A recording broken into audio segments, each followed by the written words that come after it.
Welcome to the Indianapolis Motor Speedway Museum. I'm Bob Jenkins. You probably knew that. And we have a delightful evening for you. When was the last time you were in the room with two legends like this? Bobby Unser and Al Unser Jr. Bobby's making his way up here. He's what, 85 years old? 84? Yeah. Well, you look every day of 85, I want to tell you.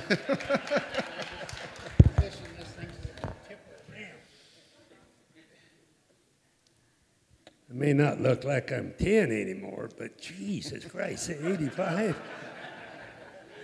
Used to be my friend, you know? It's going to be one of those kind of evenings. I just had a back operation in case anybody wonders why I'm crawling around like a rattlesnake is because I got a bad back. Doctor's problem. My problem too. All right, I don't wonder. Look at that. We have to thank a few people before we get going. Thank you for the support of Main Event Sound and Lighting. And also thanks to Roost Chris Steakhouse for providing the appetizers. Now, when I was on the 500 Festival board, on there with me was Jeff Smith, who worked for the opposition, I believe, but he is now the manager of the North Side Roost Chris. Jeff Smith, are you around?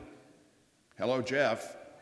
He's back. Oh, of course. There he is, back there in the corner. He deserves a round of applause because you can't beat the food at Roost Chris Steakhouse. Our next Distinguished Speakers Series event is on Wednesday the 27th, an evening with Ari Lyondike. Mark Janes will be the moderator. Tickets are now available. And we also encourage you to become a member of the Indianapolis Motor Speedway Museum. Membership brochures are in the lobby or go online to join the Indianapolis Motor Speedway Museum. We're going to do about a half hour here, then we're going to open it up from questions from you, and then Bobby and Al Jr. are going to go back to the glass room, as it's called, for just a short while because Al has another commitment that's going to take him away. So we'll get going with the fun evening here tonight. Well, Bobby Unser, as you know, is a three-time winner of the Indianapolis 500, and Al Jr. won twice. But I'd first of all like to know, I remember very well, I was 9 years old at the time, but Jerry Unser, after his first race of going over the wall and dislocating his shoulder, I remember his crash and his going to the hospital, and I would be at the radio as much as I could to, you know, find out how he's doing. Unfortunately, he did die from his injuries, but give me a little bit of history about how in the world the Unser family became involved in racing. Boy, that started a long time ago. When did the people go west for the first time? Wasn't that when it started something? I don't know. He's going to say he wasn't here then, and that Uncle Bobby was. That's what he's going to say. Uncle Bobby was. Yeah. You know, we of course, we came from Colorado Springs, Colorado. That's where the Pikes Peak Hill Climb is. And in case nobody knows, that's that little bitty mountain up there, 14,000 feet high. Well, that's where the Unsers basically started their racing. And ironically, though, a little while back, and you haven't seen those yet because you haven't been home, but there was a real elderly guy brought clippings from newspapers to my house, Lisa and I, that 1915. Really? That was the year. They actually brought the newspaper clipping from 1915 when my dad and my two uncles, your grandpas, put the first motorcycle and sidecar on the top of Pikes Peak ever. And the newspaper clipping, believe it or not, I've never seen one in my life. Right.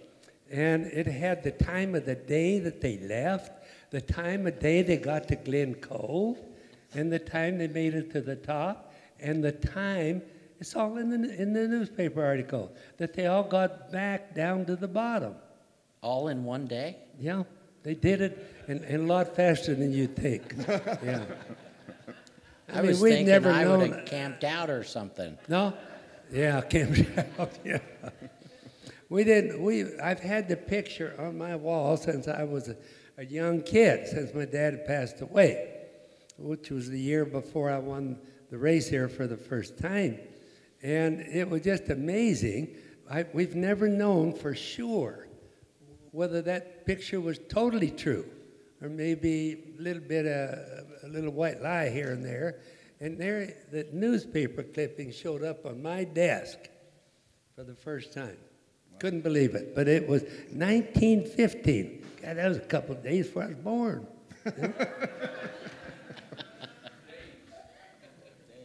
Yeah.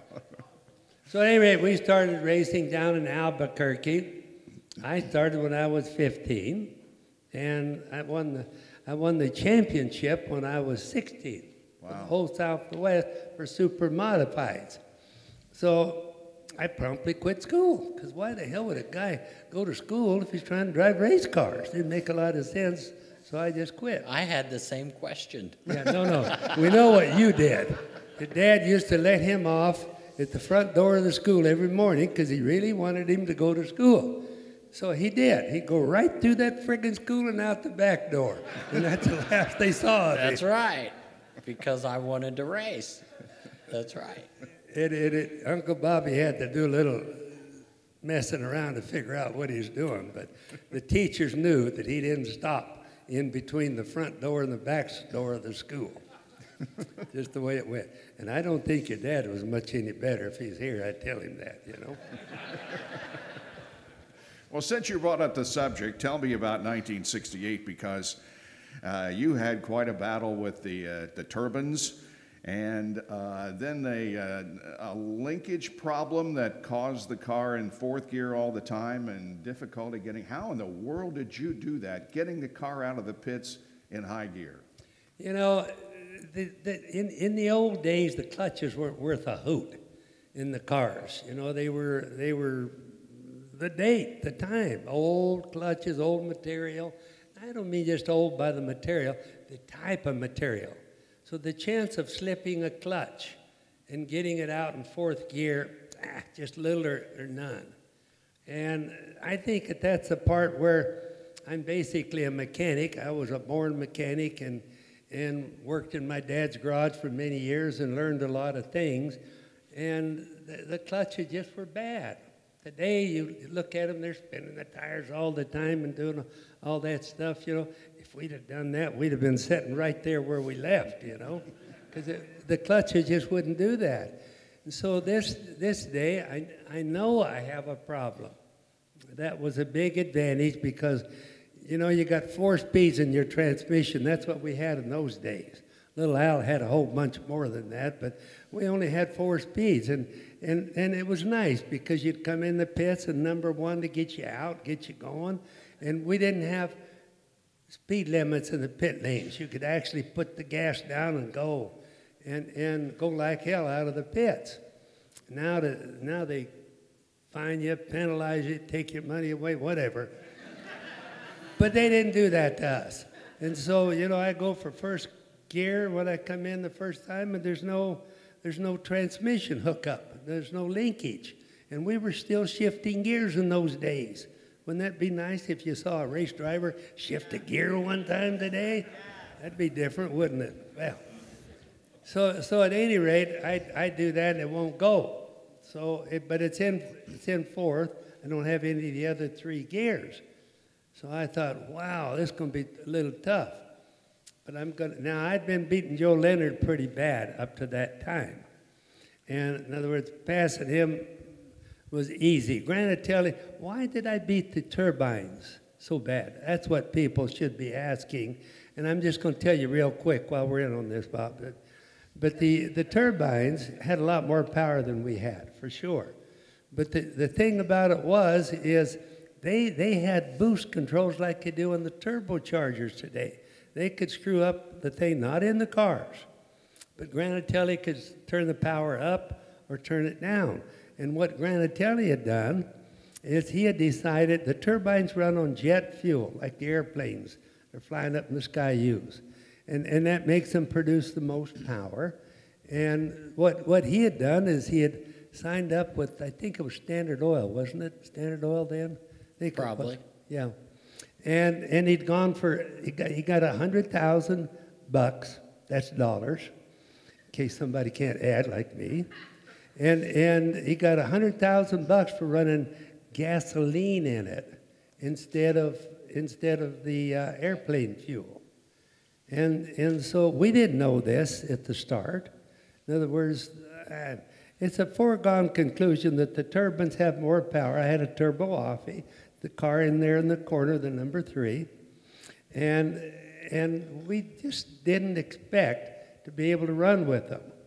So when the race started, you know, I purposely laid back just a little bit so Leonard could get in front and I could see how he was going to run. Not at the start. Yeah, I did. The original start? Yeah. The first You start. almost led going into one. Well, but I didn't, you know. In other words, But I didn't. I wanted him to lead, and I wanted to see if I had any way in this race. You wanted him to be, yeah, okay. Okay. So he takes off, and I get behind him, and I'm getting a little bit of a draft, and all of a sudden I realize that, man, I'm pulling up on him really fast. It's really kind of weird. Turbine should have been long gone, you know. I should have been looking down the road at pit stops and stuff, which ended up being bad because of the transmission. But at any rate, I get up behind Leonard, and before you know it, I go down East straightaway into the short chutes, and I can beat him really bad. And I can't understand it. He's just not going. And so on the 8th lap, I can remember that one because never thought I was going to pass him. But Granatelli is at the pits. Okay? Now, he had just offered me $1 million to drive his turbines. And like being the stupid person I am, I said no. That was really dumb. But it ain't not dumb, really. I won the race. There's the car in there. So, yeah, I had a girl. So I go up behind Leonard, and I know where the pits. I know Granatelli's in there. And I'd driven for that guy for 3 years. Wasn't it 3 years? I think it was. 3 years. So I says, what the hell? I'm going to pass Leonard right in front of Granatelli, and I wonder what he's going to look like, you know. So I passed him right in front of Andy over here and went in. Then, of course, I go down the back straightaway over there, and I look in the mirror, and I thought, well, that ought to wake him up, you know. It's going to get him going. Well, he didn't come back by. And so I just sat there, and I just kept driving it hard. I mean, that's what we did in those days. We only had, 3 pit stops the whole race, or 4, something like that. And I just keep running away from him.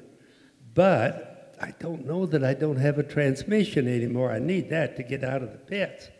And so we do that, go along, and before you know it, time to pit, don't have a transmission, got 4th gear, and I just started slipping the clutch to slowly get it going. And I could figure it out that I could get the turbo to light, meaning turbo pressure to come up, going into turn 3. Oh, by that time, Leonard would go back by me, of course, excuse me, and he'd be way back ahead of me. Well, I'd just drive like hell, and pretty soon I'd catch him again. But I'm realizing then, I'd feel that gear shift occasionally, and it's just floppy. So I know I'm not going to have a transmission when I come into the pits. So I'm thinking, what am I going to do? And so the only thing to do is to slip the clutch. And I did that thing for the rest of the race, and somehow or another, I'd only slip it enough to get me going, and I'd get the turbocharger every time lit going into turn 3, and then I'd catch Joe, and I'd pass him. He's easy to pass. So then I know he's got a problem. What kind of a problem, I don't know. But he ought to be going like hell, and he's just not doing it, you know. So it went that way the whole race, and towards the last, Dane Carl Williams had a crash on the back straightaway, and I need the time. I can outrun him, but I need the time. You know, can't have a yellow is not what you want. So right near the very end of the race, Carl Williams crashes on the back straightaway. I don't know how he crashed going straight, but he did. and he's over there, and I'm thinking, geez, I know about how many laps it's going to take me to catch Leonard. And depending on when they throw the yellow flag or when they make it good over here on the front straightaway, which Andy Granatelli's out there, and he's damn near standing on the racetrack. Art Pollard driving a tournament, and he's out there slowing Pollard down because he's ahead of me. He's dragging me back is what he's doing. Well, I need help. I don't need that, you know, because I'm not going to have a transmission to get it going again. I'm going to have to slip the clutch, even though we're running under the yellow flag. So sure enough, it happens. They get the Williams car off really quick.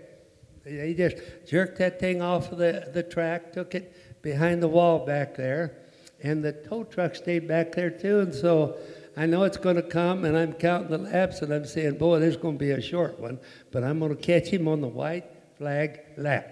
And I ain't going to just catch him. I'm going to blow by him like he ain't going to believe it, because I'm like a horse. I got the bit in my teeth by then. You know, I've been leading that race over half the race. It's got to be mine, you know? It's got to be. So I'm milking that thing, getting the turbo lit, and sure enough, I get her lit over at turn 3 again. And boy, I go through that turn 4 wide open, and I'm just looking, it death wishes. I don't care what, I'm going to catch that Leonard, and I'm going to do it on the white flag lap. And sure enough, he got tired and went to the infield and took a vacation. Made it really easy on me. Boy, I thought, that's a nice guy. He and I became good friends from then on, you know.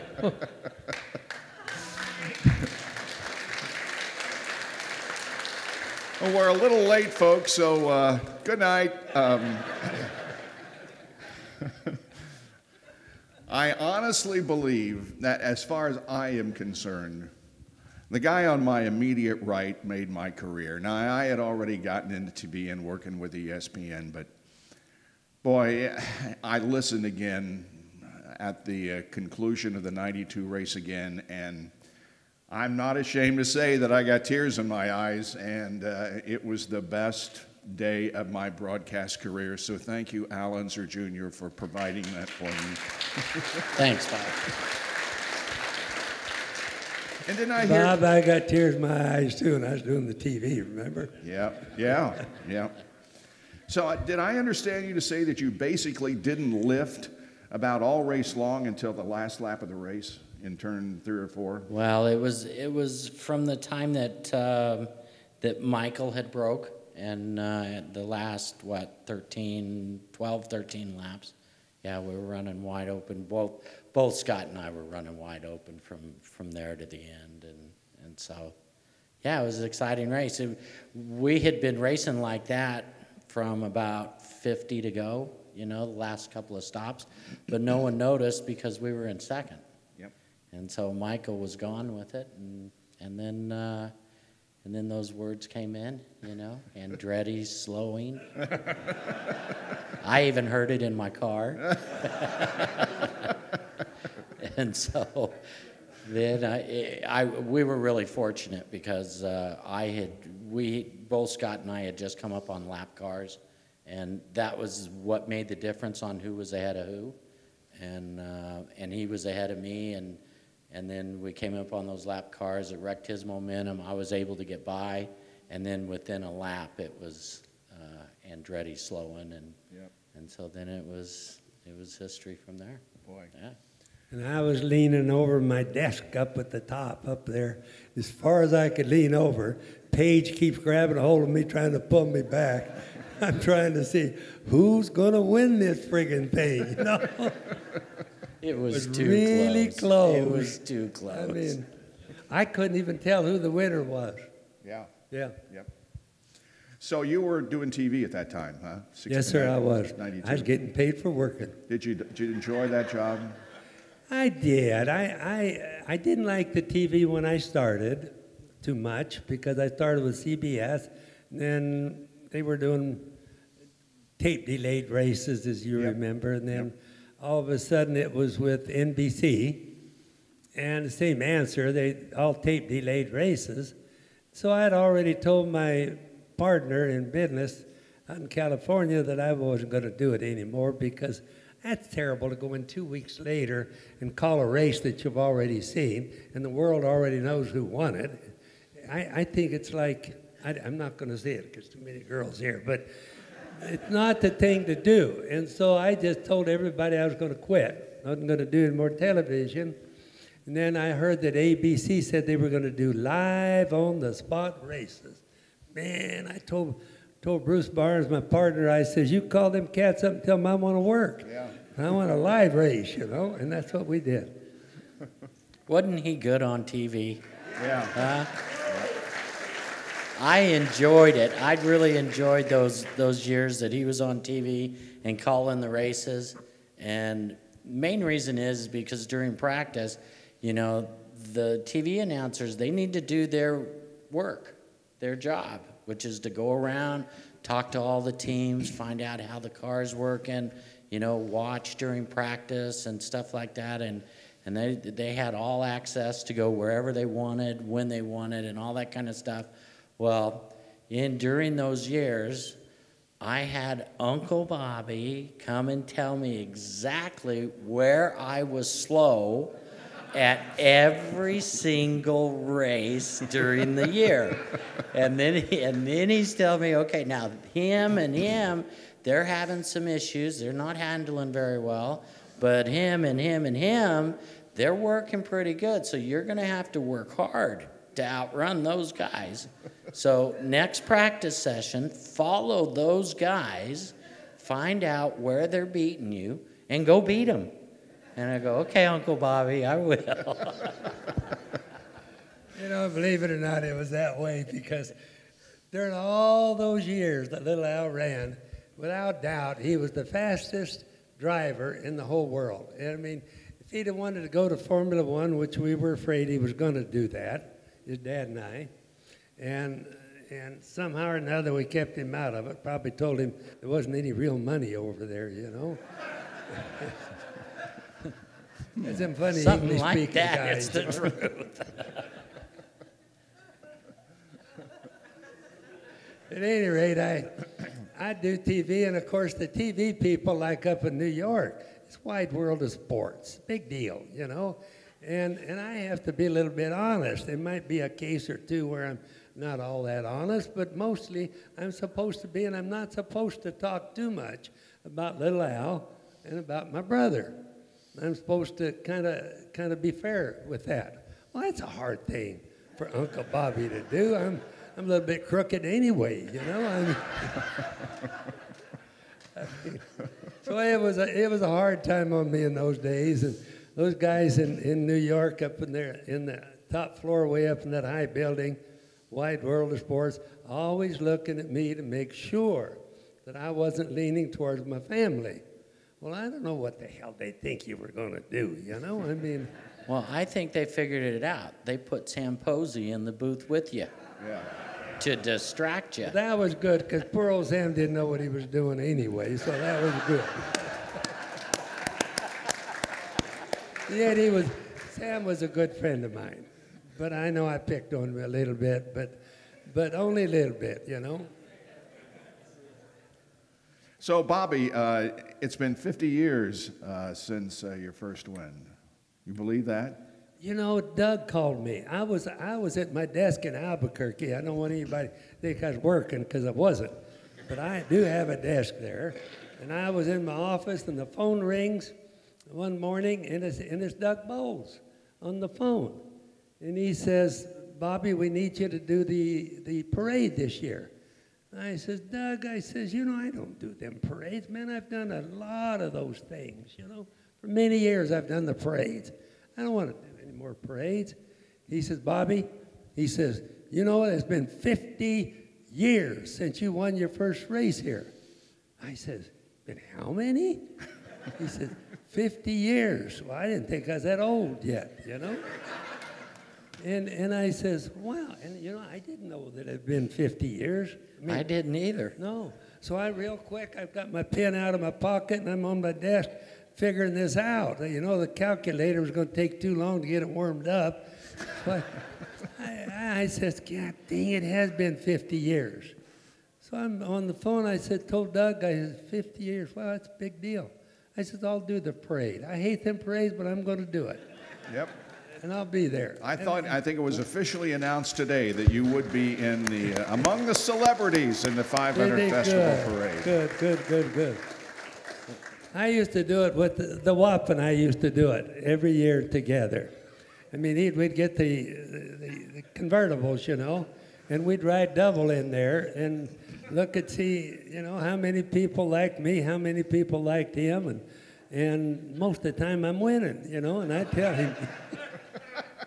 Well, I was trying to convince those people watching the parade, they don't like them Italian wops, you know, they got a good German from New Mexico, you know. At any rate, I got to where I didn't like to do the parades, but I'm doing it this year, and I'm going to have fun. And my daughter Jerry's going to go with me, and my daughter Cindy's going to go with me, and maybe my wife, if I still got one by then. I kind of hesitate to do this, but tell us the story about the Hoosier 100 and Monza and you and Mario and how you were prevented from running in the Italian Grand Prix.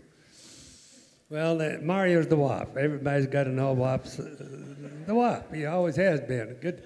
And you know, regardless of what happened in that 81 race, and hopefully everybody forget about that for a while, because we've since made peace, I hope, you know. Because You have. Yeah, we have. You've made peace. Yeah, You good. did the other night when we were in here. That's That right. was good, huh? I mean, the WAP came down to our deal the other night right here. And it really surprised me, and that was nice. I got to tell you real quick, I was in the hospital a little while back on some stuff that had to do with some of these back things, and I got to I was in there for a week or two, and get a phone call one day. I got lots of phone calls, and I don't need to be in the crash house, but I am there, and the phone rings, and the guy is cussing and saying hello and everything. I says, who is this? He says, God damn it, he says, can't you tell who this is? This is the WAP. And I said, holy Moses. We haven't talked to each other since 1981, you know? And so I got a little tear in my eye, you know, and I'm usually pretty hard, but it was really touching, and I just couldn't believe it. And here it is now. I got to be nice to him because he's nice to me. And he didn't win the race, and he found out I did, but we just don't talk about it anymore. And he thinks he won, and I think I won, and I know damn good and well I outran him, you know. That's all there was to it. But those were just really, really fun things. So at any rate, him and he's got a really good Formula One ride, and we're going to go to Monza, Italy for the race, a Formula One race. So we go all the way over there. It's a long trip to Italy from here. We go over there, and we both qualify. By boat, right? By boat. Yeah. By boat. No, airplane. Airplane? Airplane, yeah. They We go had by them boat. then? No, son, I would have done that boat. Man, that slow boat to China. Wow. Can't do that one. So we go over there and we qualify our cars, and then we got to catch a plane because we're going to run the Hoosier 100. And so we jump on another plane. No hotels, no sleeping in the car, no nothing. Right back on an airplane, qualified, Italy, airplane back to Indianapolis, get on our race cars, we run here. I didn't finish, I don't know what happened, but I was going to ask you how you did. No, I didn't finish. I don't remember what happened. What Mario do you remember? I don't remember either. They both fell out. We were Jet burned. lag. We were getting burned out by then. So at any rate, the Hoosier 100 finished just whatever we did, and no hotel, no motel, no cars, no nothing. Right back on another airplane, back to Italy to run the Formula One race. Now we're going to be a couple of tired puppy dogs by then, you know. Then we on the airplane. Now I gotta sleep. I'm getting tired. So we're in first class. So I got that pretty little girl that was working up there, and I says, if it's okay, I'm going to sleep across the aisle. And I says, if you'll just step over me when you go back and forth, serve everybody drinks, don't give me anything to drink. I just need some sleep. And she let me do it. So I laid down there and got a little sleep, and she'd stumble over me every now and then. And that was a fun trip. So we get to Italy, and this is the good part, got to tell you. I'm with the WAP. He does speak Italian because he is a WAP, you know. He does do Italian. So we get off and we got a car. I don't know. I think we got one from Alpha or something. And he tells me to drive. That's pretty stupid. I don't read WAP talk. I know nothing about Italy. I'm just there to race. That's it. And so he's got me driving. It's dumb. So every time we come to a stoplight or something, he says, go, go, go, go, go, go. Just keeps doing this all the way to the racetrack. Now, if we're lucky, we're going to get to the racetrack with 15 minutes spare. That's it, no matter how you look at it. And so now he's saying, you got to go faster. Come on, go, go, go, go. Curb, go to the curb. So I'd get up on the goddamn curb, honk the horn, people jumping out of the way. I mean, come to an intersection. I mean, the cop, they can't chase us because they got no car. They guy standing on a little wooden stool. So I'm not worried about getting caught there. So we do this all the way to the racetrack. And as we go down this long, crooked road of hell, I'm trying to figure out, why does he have me driving? This is really dumb. I don't know what any of the signs say. I don't know all the cops are mad. That's for damn sure, you know? So we finally get to the track, and we pull up to the main gate. Now, there must have been another gate to go in, but we're at the main gate. And so they got soldiers there. And so here's this soldier standing at the gate, and he's got a rat-tat-tat. And I'm thinking, move. And now Mario's sitting over, don't say a friggin' word. Doesn't say one word. So but except to me, he said, go, go, go, go, go. That's what he's been saying since we got off the airplane. Go, go, go. And so, man, I mean, we've done this a few times, like at Pocono or something. But just don't want to hit a goddamn soldier. It's got a rat-tat-tat. And so I step on the gas. The guy goes up on the hood, hits the windshield, goes off on the ground. And I said, Mario, you better start talking to that friggin' guy, because when he come up, he had that friggin' gun pointed right at me in my open driver's window. And I told him, I said, I think the son of a bitch going to shoot me. I said, you better start talking Italian to him, say something. So Mario finally did, and the guy settled down.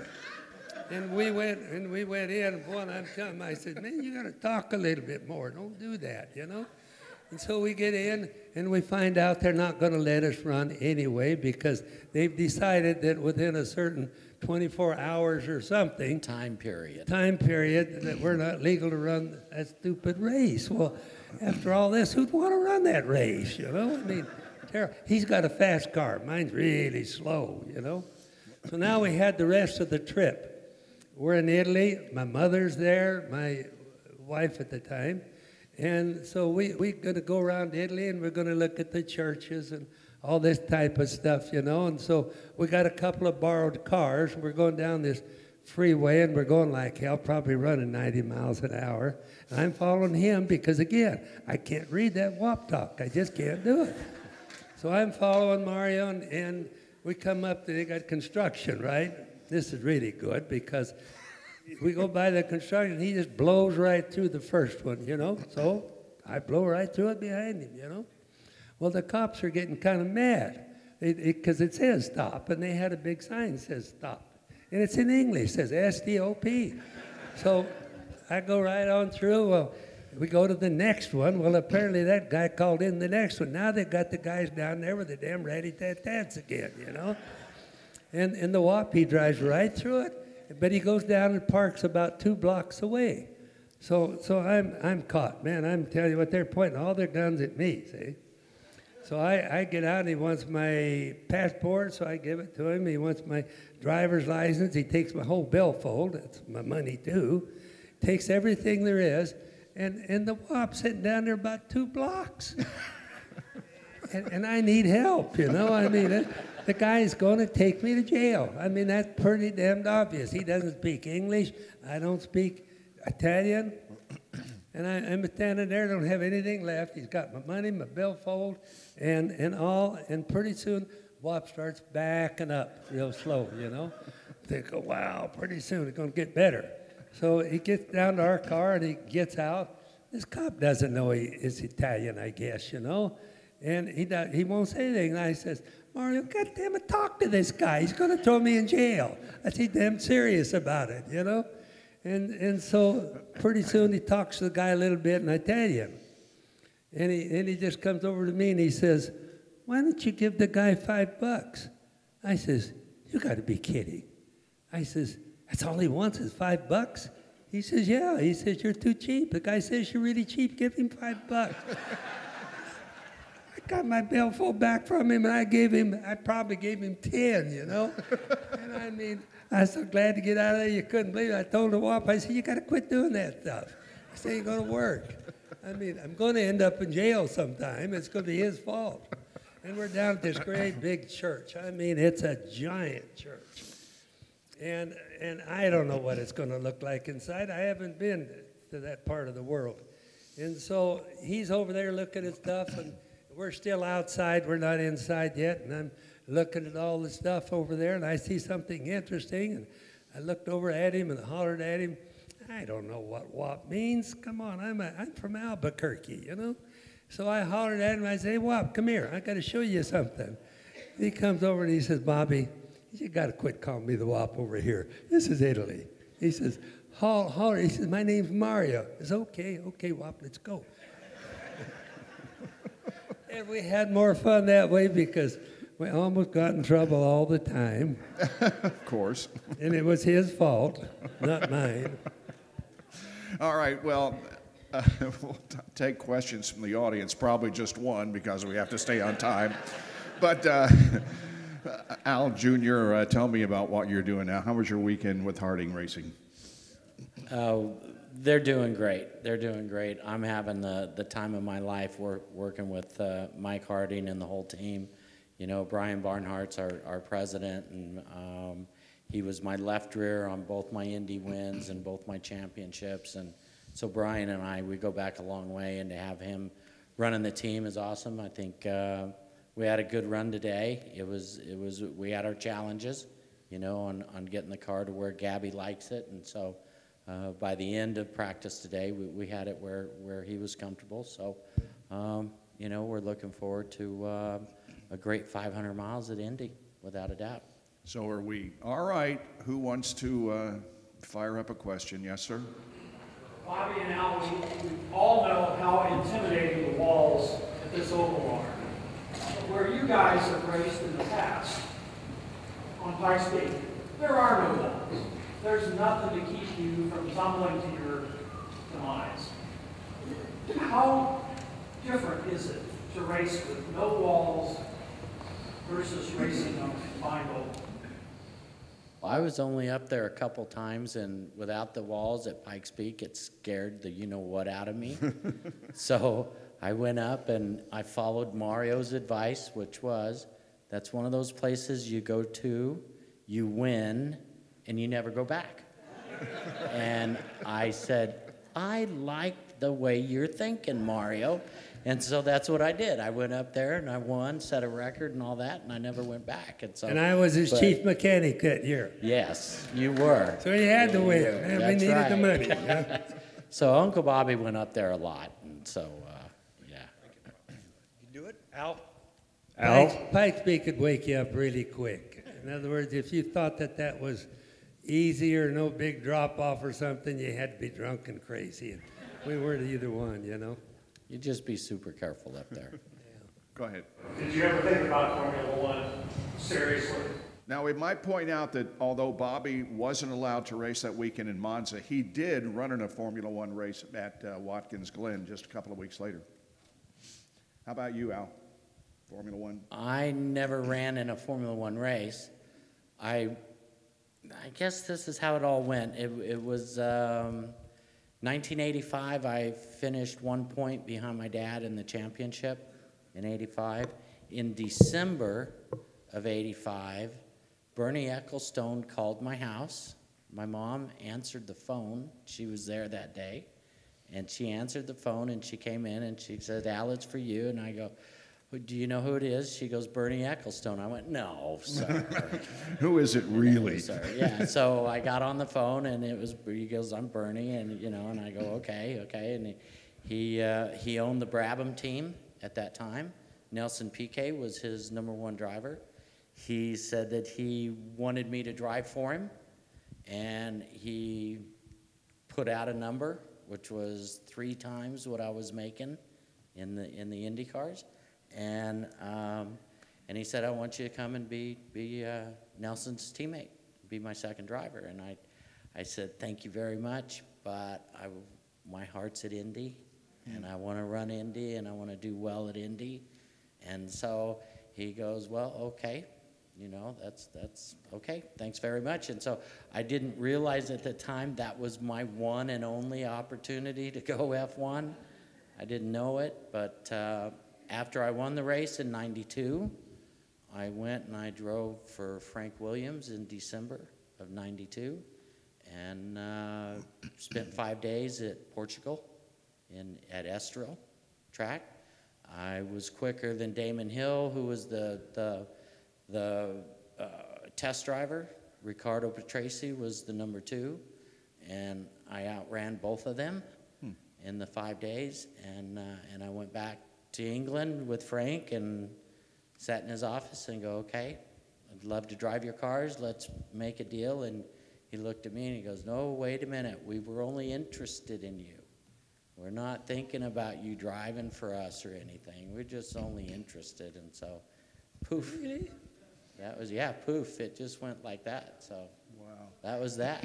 His dad and I are sweating needles because we're afraid he's going to leave. Yeah. Right here, this is where the United States is. Yeah. We didn't care about that. Yeah. I didn't make good decisions in my going over there. In other words, I picked a terrible race car to drive, but he's going to have good cars, because he's really quick. And we knew that. And his dad and I are talking to each other on the phone almost every day. What's he doing now? What's he thinking? So that's what happened. You and Dad called Frank and said, "Don't you dare." We'd have certainly done it, I guarantee you. We didn't want you leaving, Thank you. Yeah, no kidding. I'm gonna say we're glad you made that decision. One more question. Back Now here. this is for Al. What was it like being on Home Improvement set? On the Home Improvement set, it was a great deal of fun. Dad refused to say methanol. He refused to say it. He would say, oh gosh, what would, I forget the word he was using, but they were wanting him to say methanol, and he wouldn't say it. He would say some other word, and it was the 3 Al's or 4 Al's, because there was Al, the #2 to Tim, is it Tim Allen? Yep. The #2 to Tim Allen, the #2 to him. His name was Al. And then they had my dad, Al, me, and then little Al was on it. And so, yeah, it was some about, oh gosh, I can't remember what all, but they made T-shirts for us, and it was great. It was great. We had a great time doing it. Absolutely. Okay, one more, right here. Sorry, Dave. He's got the mic, and I'm running him all over the place. Have him do it out the microphone, and then you repeat. There you go. Okay. With your struggles in 1995, did James Henchcliffe talk to you in the last couple of days about that? Has James talked to me about missing the show? No, he hasn't, but sorry. I know how it feels, you know. No, I've been asked that this week since he has, and we did the you know, 95 happened to Penske Racing, and I was part of that. But times are different now, you know. Being able, I think Hinch is going to get into the race, is what I honestly feel. Who's going to get in?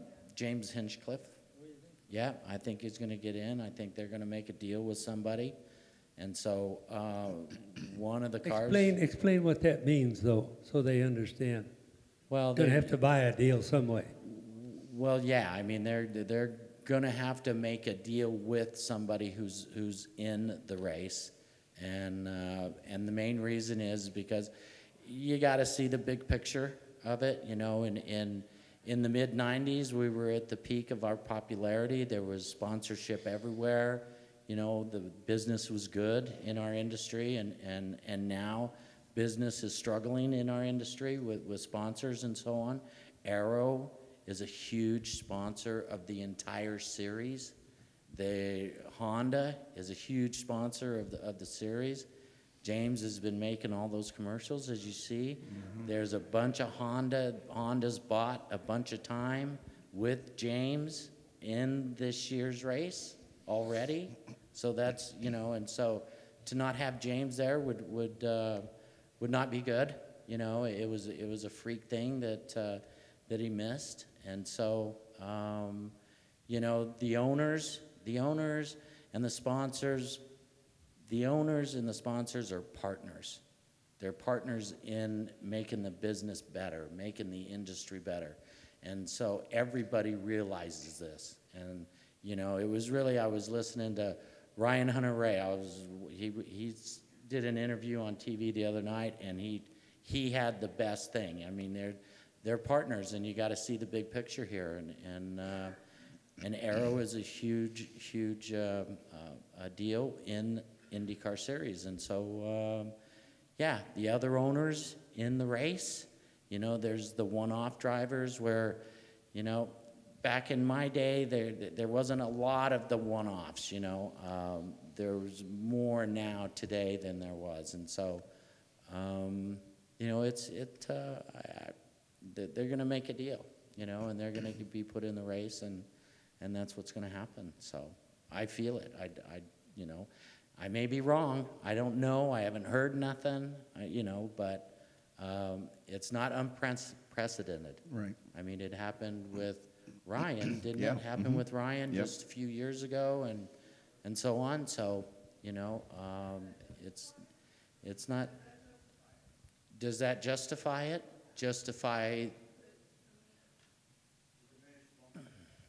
Does it diminish bump day? No. I don't think it diminishes bump day. I think, you know, pardon? No.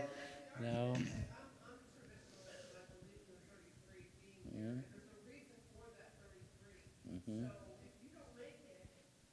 Hey, I'm right with you. I missed it. I missed it. It was a big deal.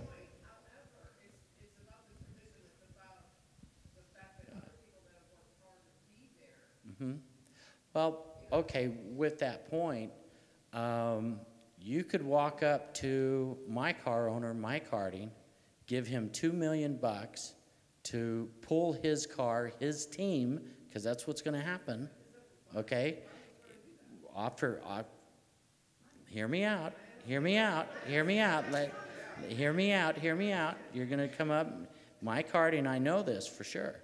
He's going to tell you no. He's going to tell you, no, I'm here to run the Indy 500.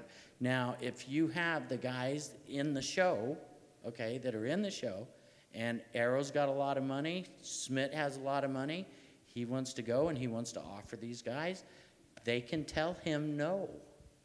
Okay, so you know, I mean, it's, and you got to take it, you got to really look at it. I mean, Hinch has no say. The drivers have no say in what's going to happen. So it's not James in any way, shape, or form. And if James, of course, James wants to run the Indy 500. I would want to run the Indy 500. And so if the owners that are in it if they go, hey, I'm here to run the Indy 500 and I've got my driver, then Hinch is out of luck. Arrow's out of luck. They're all out of luck. But, you know, you gotta step back and look at the big picture. Let's see what the people want. How many people, raise your right hands, think that they ought to be able to buy a ride out from under a guy? Just a couple? Most of the people I've talked to say no. They don't like it. I got a ration of stuff yesterday so much you wouldn't believe. The people that don't like it. And the Arrow people are some of my closest friends. And I told them the same thing. I'm on your side. I mean, you came here to race. You didn't come here to start letting dollars affect it too much. This is stupidity. In other words, where his hometown is. I'm not trying to belittle you. No. I think it could have happened at any time since 1911. Yeah. It could have They happened got to quit any somehow or of them. another. Any of them, they come in and they could buy it, but those owners who made right. it said, no, I'm here to run. If So this that could thing happen. continues like this, it means that Joe Blow from Timbuktu could come in, never even run his car, within the exception of some rules, and just say, I just paid the guy $2 million, $3 million, whatever the fee $10 ends up million. being by then, and then your crowd's going to quit coming. Just like if you look at qualifying here today, there is nobody here. And that's the problem. That's not the problem, it is one of the problems. So we won't have any action on the track in the next couple days, but there'll be lots of excitement off the track between now and Carb Day and Race Day. And look who just joined us in the back of the room, ladies and gentlemen. Sam Schmidt. Right, Sam. Wow. You have anything you want to say? Sam promised me last comments? night. We were sitting there Have you drinking been here for a while? How's that for timing? Perfect. I love it. Huh? I love it. A little What bird say whispered you? in my ear, huh? What say you? I don't know. Rick's back there too. He's behind. He's listening ever There's so greatly. Rick. We got. Now these are the guys that are on the receiving end, in case you guys don't know it. That is the team. What happened in the last 10 minutes that they always had? 6 o'clock was the cutoff. That was a TV thing. Okay.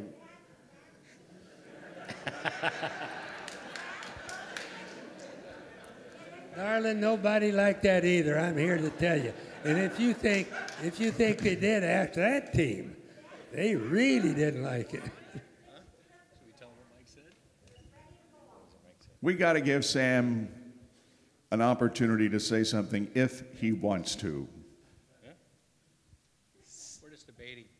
Mr. Sam Smith. Sam, Is there? Oh, you got a mic back Is there. there any Good. media in the room? I know Bobby doesn't care if there's any media in the room.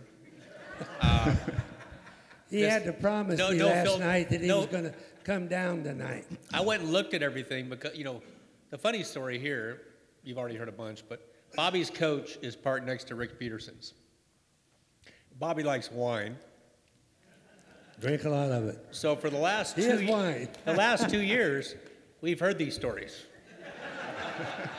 Same Over and over and over again. So when I got over here, I've just been watching, I've been rolling around looking at the exhibits, and then I heard something about Schmidt's got a lot of money. I don't know, Al. did I say that? I said that, didn't I? Tell you, that team looks pretty I'm strong. going to remember that one. Nah. I said Arrow has a lot of money. And is then you what I said Schmidt had a lot of money, too. But what was the question again? Uncle Bobby asked, show of hands on who thought that it would be okay to buy your ride into the 500. And there was only 2 or 3 that went up. So most people are against being able to buy your way into the 500. And that's kind of how they're looking at if James does get into the race, that's the way they're kind of seeing it. Am I right or wrong about this? We do wish he was in the race, absolutely. But he missed the show like I did in '95, okay? And I had the big bank account too, you know? I had Marlboro and Roger, and so. Sam, do you want me to make this a mic malfunction right now? This is. So, and then Uncle Bobby, and then you agreed, right? What were your thoughts on it? Well, my thoughts are that it shouldn't be able to buy it. That's what everybody understand that? In other words, that's if you right. make the show, you make the show. You came here to race. If you don't make it, you don't make it. And Lord only knows there's some good teams. I mean, I watched him miss the show with Roger Penske one year. Now, God dang it. None of us could believe that, but it happened. And I remember one year with me, I came so close to missing the show, it was just unbelievable. So I think it's an American thing. You come here to the Indianapolis 500 to race, you have qualifying.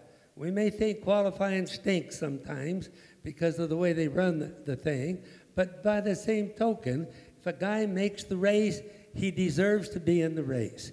If he doesn't make it, then whether it be the mechanics, the car, something broke on the car, whatever it is, it just happens. Now today they're giving everybody all the chances that they can take, that there's time for, to qualify for the race. I mean, we used to have 3 times, and if you didn't make it those 3 times, man, you went home. And when you went home, the folks that knew you back in your hometown, kind of you thought they'd look down on you. And I know I feared that a bunch and came almost close. I know how he felt the year he didn't make it and some of the other guys. So this thing's got to come to a screeching halt on this because I know some of you folks seem like you'd like it to where they could just go ahead and pay for the ride and get it, but I disagree with that. I think everybody ought to earn their way in or else don't race it. All right. Sam will ask you a yes or no question. Are you diligently working to get James and his sponsor in the 500 this year? I would like to say that it is good to be in good company of Roger Penske not making the show in 1995. Right. And it is Bobby Rahal 2 years earlier, right? That's right. None That's of his right. cars made it in Indy 500. That's and so a lot of people are upset that we don't go to Jay Howard and we don't go to Jack Harvey and say, you're out, we're putting in James Hinchcliffe. And so, to a T, both of those guys have worked their butts off because it does take a lot of money to find the funding, to find the relationships. And we unanimously did not believe it was the right thing to do to make those guys get out of there. They laid their butts on the line, they took the risk, and they made it in the show. And they should not be asked to get out of the car. And I think we have, some of the greatest partners in the world because it's now costing more than it ever cost to do this gig. And Mike Long, CEO of Aero, was there the last 2 weekends, watched everything went on. We went back behind Rick's coach and said, what do you want to do? And his answer response was, we didn't get in, we're not running the car. Wow. Take my decals, put them on their 2 cars, we'll come have a party, we'll all be happy. Wow. So that was that. It was a 5-minute conversation, So I don't know whether it was a consensus or not. I heard a lot of different opinions. But the bottom line is, yes. I mean, the guys that laid it on the line, they made it in, they deserve to be in there. We wouldn't be doing our job if we didn't go argue like hell with the series and said, you did it 2 times before, you ran 35 cars. What's the difference between then and now, right? That was after the fact they decided to run 35. So, let's talk about that. I mean, that should be something you do, right? To talk about those opportunities. But they said these are the rules. We're sticking by them, and that's it. So, it's a bitter pill to swallow. We didn't. The guys have been. I feel bad for the guys. Have been working on these cars and rubbing all these cars.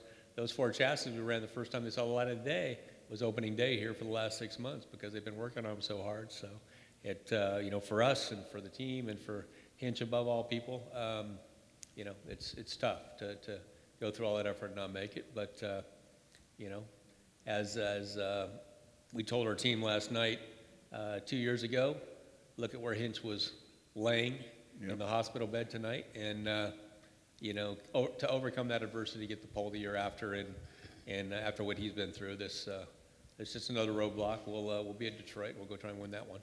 Sam, thank you Thank very, you. very Thank you. much. I can just.